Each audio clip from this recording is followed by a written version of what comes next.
Hello students, आज हम पढ़ेंगे क्लास 9th की हिस्ट्री के बारे में। यहाँ पर कंटेंट को सिलेबस को 3 सेक्शन में डिवाइड किया गया है।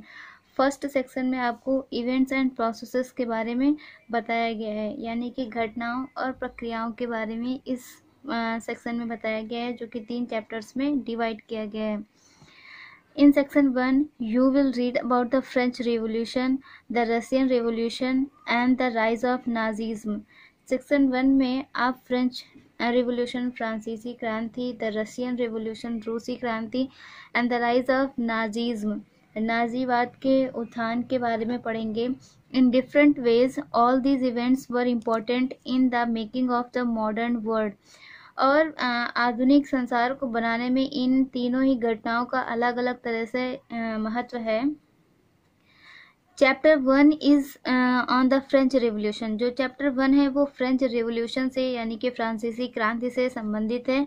Today we often take the idea of liberty, freedom and equality for granted. आज के समय हम मुक्ति, स्वतंत्रता और समानता के जो विचार हैं इनको हम फॉर ग्रांटेड ले लेते हैं। कोई बहुत ज़्यादा इनको वैल्यू या सीरियसली इनको नहीं लेते हैं। But we need to remind ourselves that these ideas also have a history. लेकिन हमें ये भी बात ध्यान में रखना चाहिए, अपने जहन में रखना चाहिए कि इन सारे ही शब्दों का स्वयं में एक अपना इतिहास है। By looking at the French Revolution, you will read a small part of that history. और जब आप फ्रेंच रिवोल्यूशन को पढ़ते हैं तब आपको इन सारे ही आइडियाज़ के बारे में भी कुछ इन्फॉर्मेशन मिलती है। The French revolution led to the end of monarchy in France. और फ्रांस में राजतंत्र को ख़त्म करने में फ्रेंच रिवोल्यूशन का बहुत बड़ा हाथ रहा है।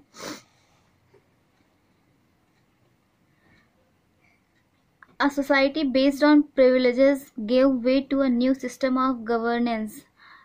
और अधिकारों से या फिर जो नई सत्ता आई फ्रांस में, ये मोनार्की सिस्टम ख़त्म होने के बाद इसमें जो नई सरकार आया, जो नई गवर्नमेंट आई, वो नए उम्मीदों और आशाओं से भरी हुई थी।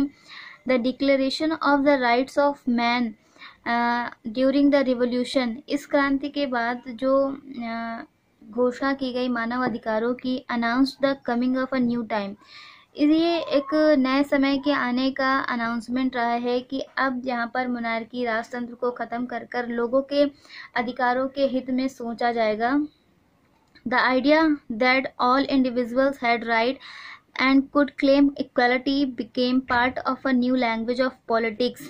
The idea that all individuals had rights, कि व्यक्तिगत अधिकारों का ये जो विचार था, ये पॉलिटिक्स में की एक नई भाषा बन गई कि सभी को अधिकार मिलेंगे। और ये बात उस समय पॉलिटिक्स में बहुत ज़्यादा हाईलाइटेड थी। These notions of equality and freedom emerged as the central ideas of a new age। और इक्वलिटी और फ्रीडम के जो विचार थे उस समय की राजनीति के केंद्रीय विचार बन गए थे। But in different countries they were interdependent, interpreted and rethought in many different ways. लेकिन अलग अलग कंट्रीज में, अलग अलग देशों में इनको अलग अलग तरह से समझा गया, जाना गया। The anti colonial movements in India and China, Africa and south America. उपनिवेशवाद विरोधी जो मूवमेंट्स थे, जो आंदोलन थे, जो कि भारत और चाइना, अफ्रीका और साउथ अमेरिका में चल रहे थे, produced ideas that were innovative and original. जो कि बहुत ज़्यादा जो ये उपनिवेशवाद विरोधी आंदोलन चल रहे थे और इनसे ऐसे विचारों की उत्पत्ति हुई जो कि बहुत ज़्यादा इनोवेटिव, बहुत ज़्यादा रचनात्मक थे और मौलिक थे। But they spoke in a language that gain currency only from the late 18th century. लेकिन इनको जो महत्ता मिली, जो वैधता मिली, वो 18th सेंचुरी के उत्तरार्ध से के विचारों से मिली। अब हम फर्स्ट चैप्टर में इन सारे ही टॉपिक्स के बारे में, इन सारी ही बातों के बारे में जानेंगे जो कि फ्रेंच रिवोल्यूशन से रिलेटेड है। द फ्रेंच रिवोल्यूशन में हम देखते हैं, On the morning of 14 July 1789, 1789 14 जुलाई की सुबह the city of Paris was in a state of alarm. जो पेरिस शहर था वो बहुत ही आतंकित माहौल में था। वहाँ का जो माहौल था वो बहुत ही विद्रोही हो चुका था।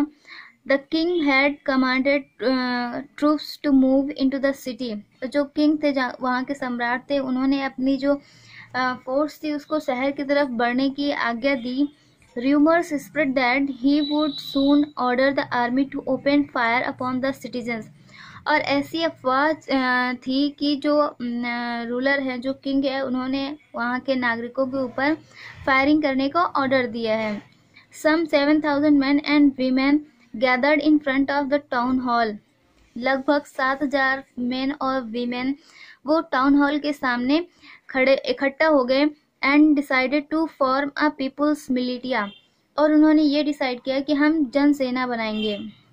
दे broke into a number of government buildings in search of arms. अब वो सेना बनाई तो उनको कुछ आर्म्स भी चाहिए, कुछ हथियार भी चाहिए, तो इसलिए उन्होंने कई सारी गवर्नमेंट बिल्डिंग्स में एंटर कर गए, हमला बोल दिया हथियारों की तलाश में। Finally a group of several 100 people March towards the eastern part of the city. और धीरे धीरे करके क्या हुआ कि पेरिस शहर के पूर्वी भाग में कई सैकड़ों लोग एक साथ मूव करने लगे, यानी कि पूर्वी भाग की तरफ बढ़ने लगे। And storm the fortress prison the Bastille. और वहाँ पर बास्तिल जो बास्तिल किले की जो जेल थी वहाँ पर उन्होंने आक्रमण बोल दिया, उन्होंने हमला कर दिया। Where they hope to find hoarded ammunition. जहाँ पर उन्हें ये उम्मीद थी कि यहाँ पर हमें बहुत सारे हथियार मिल जाएंगे। In the armed fight that followed the commander of the Bastille was killed. और ऐसी इस फाइट में जो बास्तिल का कमांडर था वो मारा गया। And the prisoners released. और जो कैदी थे वो छुड़ा लिए गए।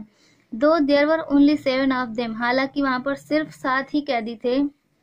Yet the Bastille was hated by all because it stood for the despotic power of the king। और जो बास्तिल किला था लोग उससे बहुत नफरत करते थे क्योंकि जो वहाँ का राजा था वहाँ से वो निरंकुश शासन करता था। The fortress was demolished. और वो किला गिरा दिया गया, उसका विध्वंस कर दिया गया, तबाह कर दिया गया। And its stone fragments were sold in the markets to all those who wished to keep a souvenir of its destruction। और उसके जो अवशेष थे, उसके जो रेमिनिसेंस थे, फ्रैगमेंट्स थे, उनको मार्केट में उन लोगों को बेच दिया गया जो कि इस घटना की स्मृति चिन्ह के तौर पर यहाँ के जो अवशेष थे उनको रखना चाहते थे, उन लोगों को वहाँ का फ्रैगमेंट्स बेच दिए गए।